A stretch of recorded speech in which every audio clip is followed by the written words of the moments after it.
Yo, what's going on, guys? Crispy Flakes here. Welcome to Extra Crispy, man. For today's video, got a video about Sporting Logically titled Ranking the Future of Every NBA Team. So these videos are always interesting because, you know, like, we can only go off of the past and the present to determine the future. And who says Steph Curry doesn't join the Detroit Pistons? Probably Steph Curry. I would imagine. But you all know what I'm saying, right, man? Like crazy things can happen. Steph Curry joined the Detroit Pistons. That's not going to happen. But you all know what I mean. Let's get it. Ranking the future of every single NBA team was not easy. This took me a ton of time to figure out where I wanted to rank each of these teams within these 5 tiers because there are so many teams that have such a bright future that I'm really interested to see what you guys have to say down in the comment section below about this list. We begin all the way at the bottom in the D tier, and first up, unfortunately for me, is the Brooklyn Nets. You're going to start to see as we go through this, this is kind of like a 5-year timeline here. So obviously right now, Brooklyn, if everybody comes back, is still going to be a very good team. Or if they get you know what, I ain't going to lie, though, wait. We got, I like Kessler Edwards. He's cool, you know, with Duran Sharp, Cam Thomas. Ben Simmons in his old age, his age 31. Yeah, man. Gets, you know, some really good pieces in exchange for Kevin Durant in a trade. They're still going to be in a pretty good situation. But where they are right now, with Kyrie Irving on and expiring, his future up in the air, giving all these future draft picks to Houston, Ben Simmons' future up in the air, given his injury history and the history of him basically not playing the entire year last year. And then whatever is going to happen with Kevin Durant, there's so much uncertainty there. And so this was one of the easiest selections for me to put them in the D tier. And the only other team that find themselves in the D tier as well alongside of Brooklyn are the Washington Wizards. Now, when I did this during the year post-trade deadline, I had them in the C tier. And the reason that they went down is mostly because of the Bradley Beal contract. Because when you look at the rest of the roster, like, there's not a whole lot else to excite you here. Like, Kyle Kuzma is fine. Like, he's a pretty... I ain't gonna lie. I don't know why, but I have a feeling that Johnny Davis and Bradley Beal is going to be like Danny Granger and Paul George. I have no explanation to back that up. I just think that Beal is, you know, Beal's the dude there now, like Danny Granger was on the Pacers. And then Johnny, Paul George, Davis going to break out. I don't know why. Pretty good asset. Just a feeling. They've got a handful of guys that they've picked in the lottery over the last couple of seasons, none of which have looked particularly impressive at any point. I kind of still like Denny, but like that's not enough to jump you up an entire tier. And Bradley Beal's new contract, I've talked about it a ton. The no trade clause, all that stuff, for me, bumps them down a tier. Yeah, they should have kept Ish Smith. That's the entirety of the D tier. Everybody else is in a different category, and we move on now to the C tier. And I begin with the LA Lakers. And even though they owe these future picks still, and they're going to have issues getting rid of Russell I might even say D for them. Honestly, like you look at the Brooklyn Nets and what they got compared here. I mean, I guess they got THT. I probably got I'm talking about future. I'm talking about future, but they're still the Lakers, you know, roster players. But I feel like it's still difficult for me to put them any lower than C because they still have LeBron. They still have, probably more importantly, Anthony Davis in terms of the future of this roster. And even though LeBron, we don't know what his future in LA is going to be, I still feel like if you have Anthony Davis and he's healthy. Yeah, that's true. Like, I guess if I don't know if Tucker means like the duration of like throughout 5 years or where they're going to be exactly in 5 years. Because, yeah, for the next 5 years, having Anthony Davis is still a great place to be. It's to at least do something, and they're still the Lakers. They can still bring in guys next season as free agents into the future. I'm going to keep them in the C tier, but if you want to put them in the D tier, I wouldn't argue with you at all. Next up is the Charlotte Hornets, a team that I had higher than this in the past, but there's basically nothing else in this roster other than LaMelo. They've got a future Denver pick, but when you look, it's like Gordon Hayward on a big contract. Obviously, Miles Bridges is no longer a factor. PJ Washington, who's fine, but like there's nothing else here that is like, this is the guy they're pairing with LaMelo Ball. And as much as I like LaMelo, I think they have to be in the C tier. Next up in the C tier is the LA Clippers. Similar story to what we did with the Lakers, where they owe these future picks. I like Kawhi. I like Paul George. Those guys are at least signed to long-term deals now, but given their injury history, I think they have a C tier. Yeah, Luke Kennard will only be 31. If they're healthy, they're going to be really, really good this year. They're willing to spend a ton of money. They've got a ton of depth. But if we're looking at them like 3, 4, 5 years from now, I'm not confident they're going to be one of the better teams in the league. And so they are in the C tier. And then last up in the C tier as well is Portland. They've got Damian Lillard signed very, very long term. They've got some other pieces like Anthony Simons on a new deal making like $20+ million a year. They've got Shaedon Sharpe. They've got Jeremy Grant. Yusuf Nurkic is back. They've got a lot of pieces here, but none of them really excite me as a future piece around. Shaedon Sharpe is either going to be the next Tracy McGrady / Vince Carter, or he's going to be a bust. There's no in between. He's going to be one or the other. I On don't know Damian why. Lillard as of right Just a now, feeling. even though I like Simon, Sharp could be something, and given Dame's age and the fact that he's coming off of an injury-riddled season, I think the C tier is a good place for them to be. And now we move on to the B tier. You Alright, can already hasn't tell said we've the, only got Pistons 3 yet. tiers left, and we have over 2/3 of the league left still to rank. There are so many teams that are set up so well for the future, and it It really becomes is. incredibly difficult and increasingly difficult to rank them as we go along in this video. Reminder, these teams And that's straight up because there's so much talent in the NBA these days. Like, man, you could have like a damn like 12-man deep roster, it seems. are not ranked within their tiers. They're just tier by tier, not necessarily from start to end within the tier. But we begin with the Phoenix Suns. I flirted a little bit with putting them up a little bit higher. This is a team that just came off a 60-something win season, and even though Chris Yeah, Paul they is still have D-Book, aging, they still Mikal. got Devin Booker, who's young, DeAndre Ayton, who's young, Mikal Bridges, Yep. Cam Johnson. But given the way that they just looked in the postseason, as well as I don't really know what's going to happen with the ownership situation. I don't know if they're really going to want to continue to spend moving forward. They clearly weren't really that excited about bringing back DeAndre Ayton. They really Yeah, a did lot of that almost question out of marks. necessity. I ended up putting them in the B tier. If you want to argue for A, that's fine, given some of the young guys, but I'm really uncertain about think a what B their plus future tier is holds all right as of right now as a true some of the championship contender for the uncertainties. next couple of seasons, so they are in the B tier. Next up is the New York Knicks. Honestly, I wanted to put them in the A tier because I like the flexibility that they They need have one with more these piece. future first-round picks. They have RJ Barrett. They could end up with Donovan Mitchell. There's still a lot of positive things that could happen with the New York Knicks moving forward with their future. They just fell a little bit short in terms of being in that A tier. You're going to see when we get Yep. there, like those teams have One more big piece, or one of their players out of nowhere just kind of breaks out. an incredible amount of assets or one really good player, and New York just fell a little bit short of that. Next up is Miami, another team I had a lot of difficulty placing. Tyler Hero, Bam Adebayo, Jimmy Butler, slight lack of draft picks in the future. The Jimmy and an contract aging you get a roster little for me later bumped on. them down just a little bit. I like Tyler Hero, but I don't think he's ever going to be an all-star. I like Bam. Bam's really good, but he's not like a primary number one guy that's going to carry you to a ton of wins. And Jimmy Butler and Kyle Lowry are getting older, so they are in the B tier. Next up, Chicago. If Lonzo was like fully 100% healthy, Yeah, I the would knee consider injury. bumping them up to the A tier because Patrick Yeah, I will say future. Yeah, okay, yeah, Patrick Williams is a good point. up to the Okay. A tier because Patrick Williams is still an asset, can still be something down the road. Zach LaVine is awesome. DeMar is still there. Vucevic, I like Io. But the problem is they owe some future pick. I think they owe one more future pick. No, they owe 2 more. Yeah, They DeMar owe and one Vucevic to Orlando. aged They owe quickly, to San too. Antonio as well.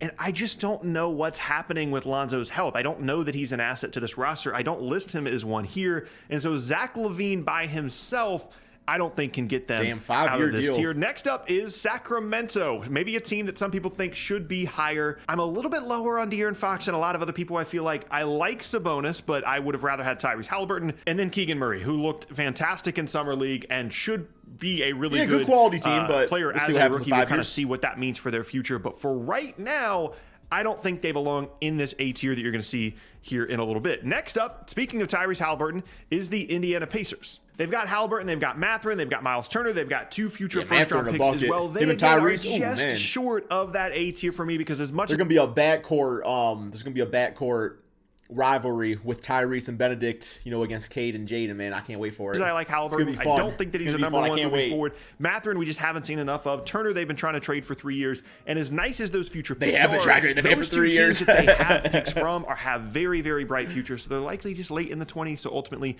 they fall slightly short. And then the San Antonio Spurs, who made a massive jump up from my previous future ranking because of the DeJounte Murray trade. They have Sohan. See, because they're so early in their rebuild now, I don't know if I have the Spurs as the B quite yet. I guess, man, it's hard because I think they're going to get some nice draft picks over the next few seasons. I think they're going to end up with, a Scuda or a Victor or somebody like that. But I think as the roster stands right now, I do like Keldon Johnson. Primo, I'm still not we got to see some things. Jeremy Sohan, we got to see. I think there's a few question marks here, so I think personally I got them down a tier a little bit, but we'll see what Tucker got to say. Keldon Johnson just got an extension, and they have a massive amount of future first-round picks. I like the That future helps. moving forward for them, That just strictly helps. in terms of their flexibility. If they had a player that they could build around and say, this is our Yeah, guy, that's what they're missing. I feel They'll get better that next about them. season. So unfortunately, they're going to fall here into the B slot. And now we get to the A tier. This right here was by far the most difficult part of the video. The S tier teams, with the exception of one that I'll get to later, were pretty cut and dry. This section, though, was really, really difficult. We begin with a team that I moved up from B to A when I did my initial rankings, and that's the Philadelphia 76ers. So they have Embiid, they have Harden, they have Tyrese Maxey, they have some other stuff on their roster as well. And ultimately where I landed was, if I had Joel Embiid in the B tier, he would have been by far the best player individually in that tier by himself. Like the other two guys would have been Zach LaVine and Devin Booker, but Embiid was like a legitimate. Yeah, the thing that makes me nervous about Embiid is how he ages. You know, being a 7-footer, you know, with those lower body injuries, like sometimes those dudes don't age to the grace, and once you hit 30 and everything, so we'll see. Peak caliber player this year. Not that hopefully the other two guys healthy, didn't have great seasons, but to see Embiid by himself in that B tier felt a little bit weird to me, and I think Tyrese Maxey has a solid future moving forward for them as well. The only reason that Embiid isn't higher than this, or that I considered putting them in the B tier anyway, is just because of the health stuff with big guys long term. Like, who knows what Embiid is going to look like 5 years from now, but I ended up putting them in the A tier. Next up is the Utah Jazz. They have Donovan Mitchell. They have all these future first-round picks as well.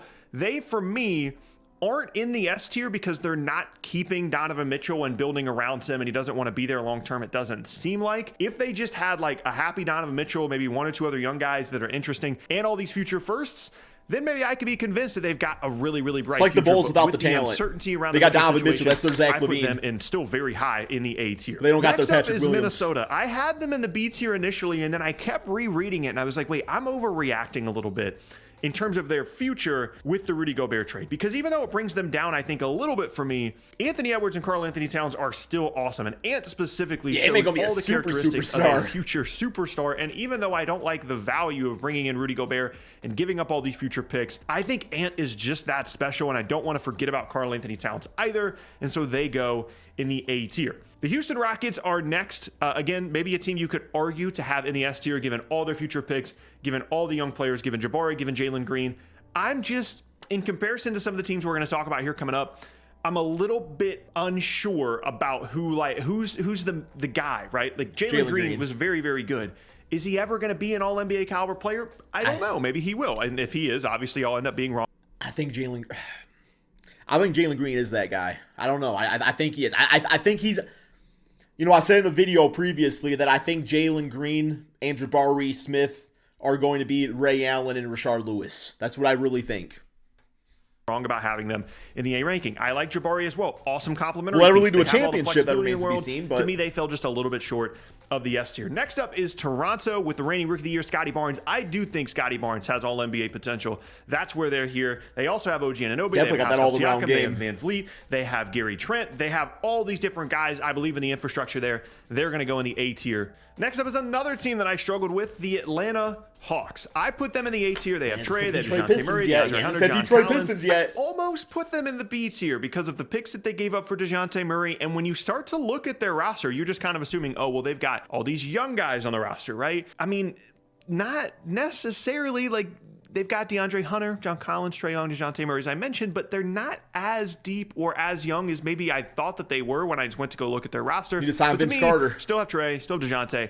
I'm going to put them in the A tier. Golden State is next. They obviously have all the future guys with Wiggins. And they already got their next dynasty built. And Kuminga. And then they still have Steph, Clay, and Draymond, who they are all going to getting continue rings to too. be really good, I think, over the next couple of seasons, specifically Steph. It's hard to put them lower than A, given the fact they have the current guys and the future guys. And Steph Curry's game's going to age nicely. Detroit. Maybe I'm a little bit too high on Detroit. Not. Maybe you could argue they should be in the B tier. Nope. But I love Cade. I think Cade's awesome. It seems like Jaden Ivey is going to be a great fit. Jalen Duren should be a good fit with them as well. Sadiq Bey on the wing. They don't have like any of the future picks, and so maybe I'm just way overvaluing the combination of Cunningham and Ivy. Wait, we don't got any picks? Yo, what did we trade all of our picks for? Why would we do our picks? Not that they're going to matter, because, you know, we're going to get in the playoffs, so, you know, no lottery picks needed in the playoffs or nothing, but... I really like their future, and so I'm going to put them in the A tier. You could argue S. And then last up in the A tier, S, I sure. really almost put them in the S. I couldn't quite do it, and it's the Orlando Magic. This is the team that I mentioned in the beginning of this section that I struggled with between the A and the S tier. I feel like every other team in the S tier is very, very clearly at the top of the top for the futures in the league. And Orlando fell like just inches short of this top. They're talented as hell, though. I really like Paolo. I think he's going to be awesome. Franz is awesome. Jalen Suggs still has an opportunity to come back from a rough rookie season. I think Wendell Carter Jr. is really good. They've still got Cole Anthony. Yeah, a lot of point guards struggle. Jonathan Isaac. He'll be all right. They've got a future first from Chicago and a future first from Denver as well. And if Paolo's awesome this year, I think they're an S-tier future team. The only reason they're not there is just because I haven't seen Paolo in a real NBA environment. I thought he looked incredibly impressive in his summer league few games that he played, but he's gonna be one of my favorite players. Summer league, it's hard for me to put them in the S tier. I want them to be there. I think their future is very, very bright, and they're right there from the S tier. I just need a little bit more tangible stuff from specifically Paolo here at the NBA level, and so they are the last team in the A tier. And now we move on to the S tier. First, we have the Memphis Grizzlies. That's pretty self-explanatory. Ja Morant. That's all you need to know. Ja Morant. Desmond Bane, Tyler Williams, a ton of other players. They have, if they were like a bigger market team, they probably would have had another star there already. They have a ton of stuff they can trade to bring someone in. It's just because they're Memphis, and guys just don't want to go there for whatever reason. Their future is incredibly, incredibly bright. Cleveland, between Garland, Mobley, Jared Allen, some of the other guys on the roster as well. I love their future. They were in the S tier for me before as well. One of the brighter futures in the league. Milwaukee is here because of Giannis, and that's pretty much it. Like, obviously, Drew Holiday, Chris Middleton, they have other Bobby Portis, they have other pieces on this roster, but Giannis is... Yeah, eventually they're going to have to do another rebuild around Giannis. Because some of the other guys I think are going to age out of their roles. Unstoppable force right now. He's going to be an MVP candidate for every season that he's healthy for at least the next 5 seasons. And to me, your future can't really get any brighter than that, especially considering the fact they've already won a title with this group. Continuing the theme of, like, you have this guy on your roster, they are going to elevate you to the S tier, is the Dallas Mavericks. Luka's there. I know they don't really have a ton of other stuff there. S tier pretty self-explanatory, I would say, too. Especially now that Jalen Brunson is gone. But still, it's Luka. They have an S tier future. Denver, same thing, Nikola Jokic, but then they also have Jamal Murray and Michael Porter Jr. returning from injury this season. They have to be in the S tier. And then we get to the two teams that, of course, have all the picks. I know Nugget fans don't like when I bring this up, but it's just like, man, Michael Porter makes me nervous about his future. He really does. Like, some of the injuries he's been putting up with, like, I hope he comes back healthy. He's so talented. I want him in the NBA. And all the young assets. OKC in New Orleans. OKC, of course, with SGA, Chet now, Josh Giddey, and all the future firsts that they have. And the Pelicans with Brandon Ingram, Zion Williamson, Dyson Daniels, and lots of other players and picks as well. No question. They are in the S tier, especially now that they've re-signed Zion. And then last up in the S tier is, of course, the Boston Celtics. They have Tatum. They have Robert Williams. They have Jaylen Brown. They have a team that just made the finals despite most of their players being 26 and under. Marcus Smart is there as well. They've really rounded out their rotation nicely this offseason. I see them as a team that is absolutely going to be near the top of the league for at least the next 5 seasons. I would say overall, I agree with this list. Like, obviously everybody has different, like, you know, there's a few comments here and there that I made where I was like, well, maybe I would have this team right here, right there. But I would say overall, like, that's a pretty damn solid list there. What you all think, man? Let me know in the comment section below. Thank you all so much for watching, and peace out, my friends.